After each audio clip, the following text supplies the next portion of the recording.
राजेंद्र गांधी अपने YouTube channel में आपका स्वागत करता हूं। आज की वीडियो में हम आपकी पाठ्य पुस्तक शेमशी भाग 1 के 12वें पाठ के अभ्यास पर चर्चा करने वाले हैं। तो आइए शुरू करते हैं। सबसे पहले है एक पदेन उत्तरम लिखत, एक पद में उत्तर लिखो। पहला, अन्नस्य कीदृशः भागः मनः, अन्न का कैसा भाग मन है। उत्तर अनिष्ठ है अर्थात बहुत छोटा भाग।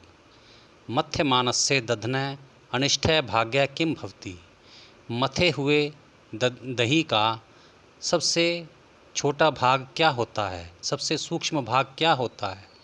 उत्तर है सर्पिः अर्थात घी। मनः कीदृशं भवति, मन कैसा होता है। अन्नमयम अन्न से युक्त। तेजोमयी का भवति, तेजोमयी अर्थात अग्नि का सूक्ष्म रूप क्या होता है। वाक वाणी। पाठे अस्मिन् आरुणि कम उपदिशति, इस पाठ में गुरु आरुणि किसको उपदेश दे रहे हैं। उत्तर श्वेत केतुम, श्वेत केतु को। अगला है वत्स चिरंजीव, हे पुत्र तुम्हारी लंबी आयु हो। इति क्या वदति, ऐसा कौन कह रहे हैं। उत्तर आरुणि अर्थात आरुणि। अयम पाठः कस्मात् उपनिषदः संगृहीतः, यह पाठ किस उपनिषद से लिया गया है। उत्तर छांदोग्यो उपनिषद है अर्थात छांदोग्य उपनिषद से। अगला है अधोलिखितानां प्रश्नानाम् उत्तराणि संस्कृत भाषा लिखित, नीचे लिखे प्रश्नों के उत्तर संस्कृत भाषा में लिखो। पहला प्रश्न है श्वेत केतु सर्वप्रथमम् आरुणिं कस्य स्वरूपस्य विषये पृच्छति, श्वेत केतु सबसे पहले आरुणि से किसके स्वरूप के बारे में पूछता है। उत्तर श्वेत केतु सर्वप्रथमम् आरुणिं मनसः स्वरूपस्य विषये पृच्छति, श्वेत केतु सबसे पहले आरुणि से मन के स्वरूप के बारे में पूछता है। अगला, आरुणि प्राण स्वरूपम कथम निरूपयति, आरुणि प्राण के स्वरूप का कैसे वर्णन करता है।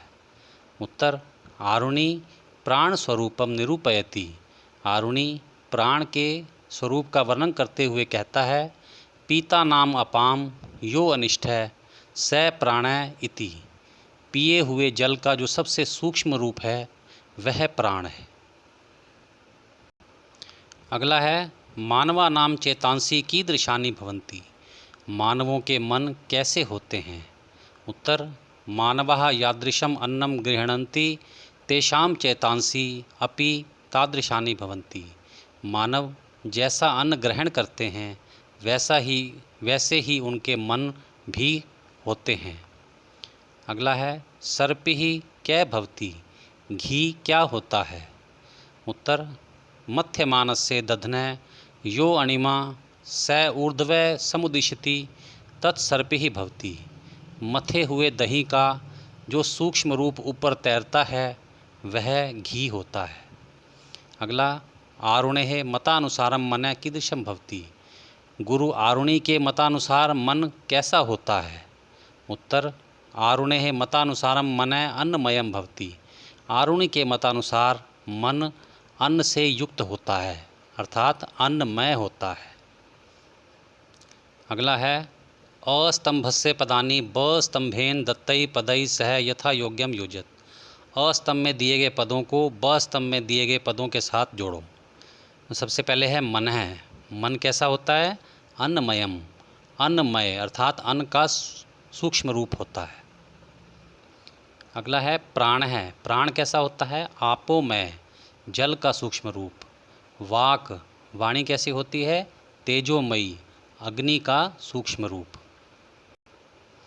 अगला है अधोलिखितानां पदानां विलोम पदम पाठा चित्वा लिखत, नीचे लिखे पदों के विलोम पद पाठ से लेकर लिखो। सबसे पहले है गरिष्ठ है अर्थात बहुत बड़ा, अनिष्ठ है बहुत छोटा सूक्ष्म रूप, अधः नीचे, ऊर्ध्वः ऊपर, एक वारम अर्थात एक बार, भूयः बार बार, अनवधीतम न पढ़ा गया, अधीतम पढ़ा गया, किंचित कुछ, सर्वम सब कुछ। अगला है उदाहरणम अनुसृत्य निम्नलिखितेषु क्रियापदेषु तुमुन प्रत्ययम योजित्वा पद निर्माणम कुरुत। उदाहरण के अनुसार निम्नलिखित क्रियापदों के साथ तुमुन प्रत्यय जोड़कर पदों का निर्माण करो।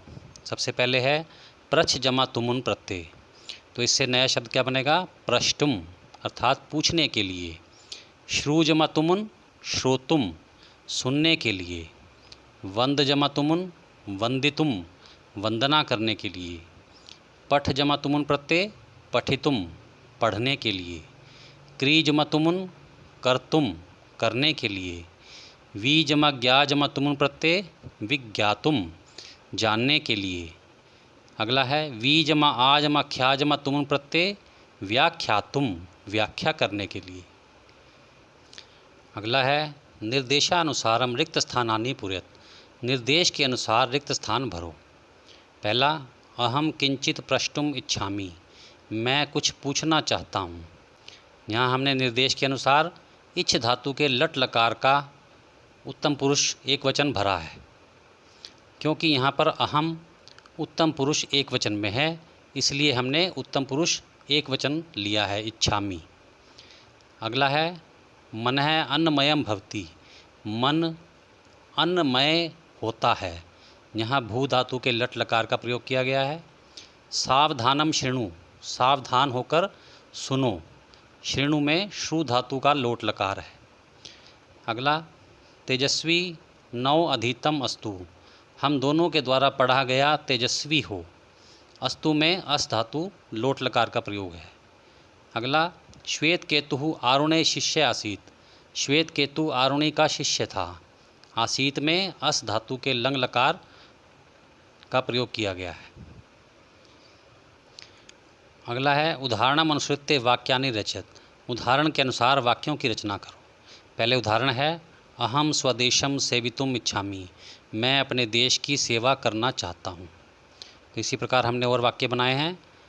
अहम शिष्यम उपदिशामि, मैं शिष्य को उपदेश देता हूँ। अगला अहम जनकम प्रणमामि, मैं पिता को प्रणाम करता हूँ। अहम सेवकम आज्ञापयामि, मैं सेवक को आदेश देता हूँ। अहम प्रश्नम पृच्छामि, मैं प्रश्न पूछता हूँ। अगला है अहम भवतः अभिप्रायम अवगच्छामि, मैं आपके अभिप्राय को समझता हूँ। अगला है संधिम कुरुत, संधि करो। सबसे पहले है अशितस्य अन्नस्य, तो संधि करके बनेगा अशितस्या अन्नस्य, इसमें दीर्घ संधि है। अगला इति जमा अपि जमा अवधार्यम इत्यप्य अवधार्यम, इसमें यण संधि का प्रयोग है। का जमा इयम के यम, इसमें गुण संधि है। नौ जमा अधीतम नावधीतम, इसमें अयादि संधि है। भवती जमा इति भवतीति, इसमें दीर्घ संधि का प्रयोग है। अगला है स्थूल पदानि अधिकृत्य प्रश्न निर्माणम कुरुत, मोटे अक्षरों में लिखे गए पदों को लेकर प्रश्न निर्माण करो।